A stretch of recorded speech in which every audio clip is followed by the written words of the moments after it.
At most colleges, Greek life plays a big role in students' social lives. There are currently 3 on-campus fraternities and 4 underground fraternities at Lafayette. Although only 35% of Lafayette students are members of on-campus Greek life, most students attend social events hosted by frats. Fraternities in general come with the reputation of being hypermasculine environments that transform boys into sexist alcoholics.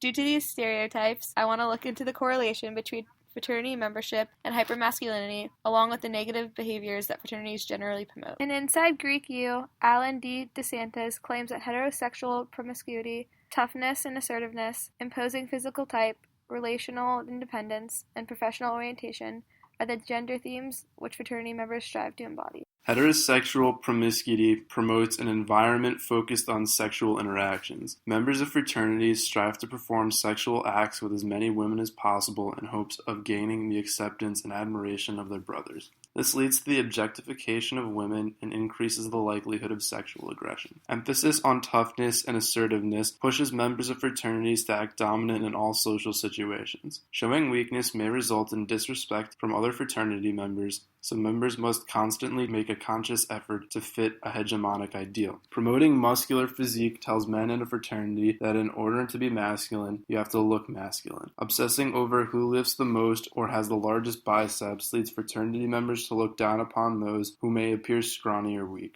To be accepted in this environment, members have to remain physically ideal. In fraternities, being reliant on a relationship is generally unacceptable. In an environment that idolizes hegemonic masculinity, a man cannot be fully accepted if he is not dominant in relations with females. Lastly, fraternity members are expected to be successful in the business and public world. They should be well liked and destined for occupational greatness. This pressures fraternity members to focus on materialism and financial and social success. Combining these themes, we can see how an environment focused on the gender norms promotes hypermasculinity. Men in or trying to be in a fraternity are encouraged to fit into the mold of the typical frat boy. Unfortunately, hypermasculinity, especially in an environment with frequent substance abuse, leads to behavioral issues. In this highly masculine setting, fraternities often create environments that condone the objectification of females. Members often view being in a relationship as being dependent on a female, making relationships nearly unacceptable. An emphasis on sexual interactions defining masculine capital normalizes the subordination of women. In a fraternity, brothers often refer to women as sexual conquests. Therefore, the more women that a member sexually interacts with, the more respect and approval that member earns.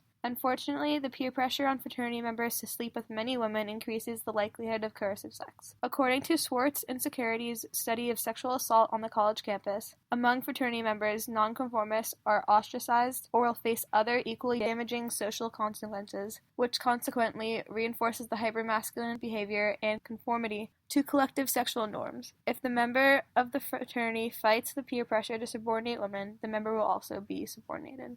Fraternity brothers are often loyal to other brothers, making them less likely to report acts of sexual assaults if the perpetrators are members of their fraternity. While sexual aggression is generally promoted in fraternities, it is also kept quiet.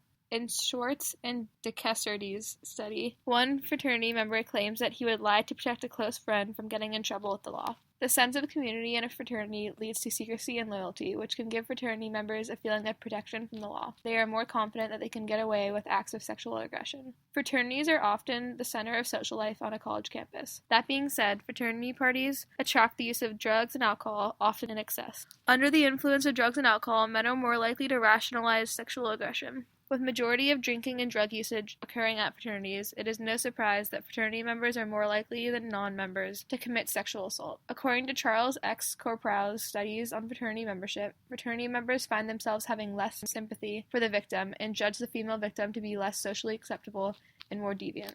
I spoke with DU member Mike Spitelli to learn about the environments of fraternities at Lafayette College.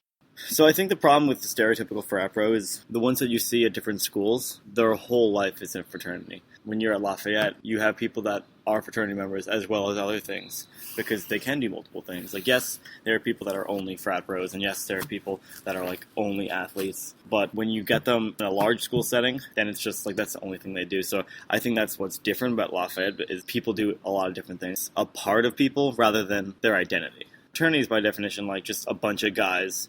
And when you just get a bunch of guys together, there will be more objectifying of women because it's easy, because sexism is easy in a group. I'm not sure if it's necessarily the fraternity or just boys being boys, but it definitely, fraternity members objectify women more, just because you see people in a group of people and like, oh my god, like, how is he saying these things? And then like when you talk to them one-on-one, people are like, oh yeah, I support feminist ideas. But just when you put them in a group, that kind of humor is just exacerbated, especially in fraternities, because when you try to make 40 people happy with a joke, the easiest thing to do is demean others. And that's why I think fraternity members objectify women more. But also, there is nature to it, because half the goal of everything is just to be cool. And I think the problem with the hyper-masculine environment of fraternities is like the fact there are only 3 or 4. So when you don't have enough fraternities, people just get divided into like 4 subsections, and I don't like that, because back in the day, people said, oh, there's 16 fraternities and a bunch of sororities too. And then you make people fit a mold rather than celebrating the differences. So like, let's say you have 16 different fraternities, and you have 16 different groups of people,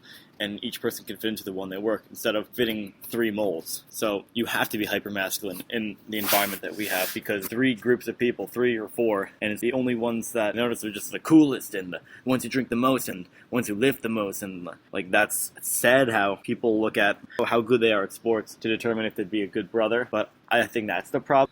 I think by the way they pick members, people look at their academics, yes, but what people look at are the hyper-masculine quality. Do they lift? Can they acquire females? Wear cool clothes? They find the people who are hyper-masculine to start, and then when you put them in the nature of a group of 40, 50, 60 people who are hyper-masculine, then it's easy to exacerbate. It's easy just to swing off the deep end, lift 4 times a week, and wear sunglasses inside.